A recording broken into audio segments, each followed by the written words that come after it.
Hi வணக்கம். இப்போ நான் இந்த மாதிரி நம்ம ஆரி போடுறது எம்ப்ராய்டரி போடுற நூலில் வந்து நிறைய மீந்து போகிற நூலை வச்சு எப்படி நம்ம அழகாக மாற்றலாம் அப்படின்றத பார்க்கலாம். இது மாதிரி ஊசியில் கூட நம்ம சில டைம் நூல் வந்து ஷார்ட் ஆகிடும். அதையும் நம்ம தூக்கி போடாமல் இந்த மாதிரி கலெக்ட் பண்ணி வச்சுட்டு அதை கொஞ்சம் கொஞ்சமாக ஜாயின் பண்ணணும். நம்ம கையில் வச்சு கொஞ்சம் கொஞ்சமாக சேர்த்துக்கிட்டே வரணும்.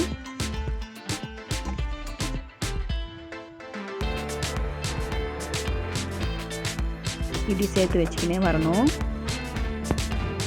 எந்த பொருளையும் வேஸ்ட் பண்ணாமல் நாம் இந்த மாதிரி க்ரியேட்டிவாக நம்ம யூஸ் பண்ணலாம். அதை மாற்றி அழகாக யூஸ் பண்ணலாம். இதை மாதிரி பெருசாக இருக்கிற நூலையும் நாளாக மடித்து நம்ம இந்த மாதிரி கொஞ்சம் கொஞ்சமாக சேர்த்துட்டே வரணும் கையில்.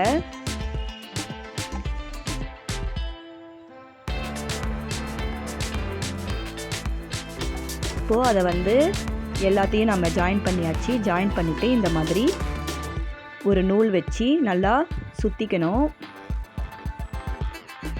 பூ கட்டுற மாதிரி நல்லா இது கட்டிட்டு அதை நல்லா மேல் பக்கம் நல்லா சுற்றி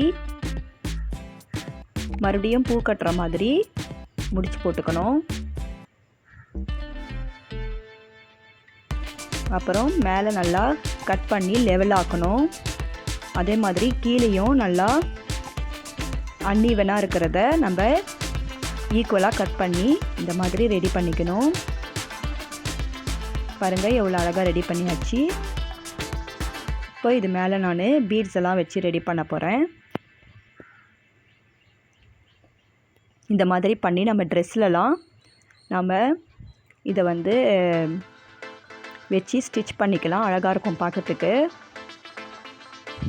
நெக்ஸ்ட்டு இதை மாதிரி இதே மாதிரி வேஸ்ட்டாக போகிற நூலை வச்சு ஒரு பூ வந்து நான் எப்படி பண்ணலான்ட்டு சொல்லித்தரேன் நெக்ஸ்ட்டு வீடியோவில்.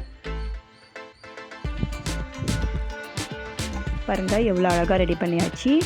இந்த மாதிரி நீங்களும் ட்ரை பண்ணி பாருங்கள். எங்களோட சேனல் உங்களுக்கு பிடிச்சிருந்தா சப்ஸ்கிரைப் பண்ணுங்கள், லைக் பண்ணுங்கள், ஷேர் பண்ணுங்கள். பாருங்கள் எவ்வளோ அழகாக ரெடி பண்ணி ஆயிடுச்சு. வேஸ்ட்டாக போகிற நூலை வச்சு இந்த மாதிரி அழகாக ரெடி பண்ணலாம். நீங்களும் பண்ணி பாருங்கள். Thank you so much.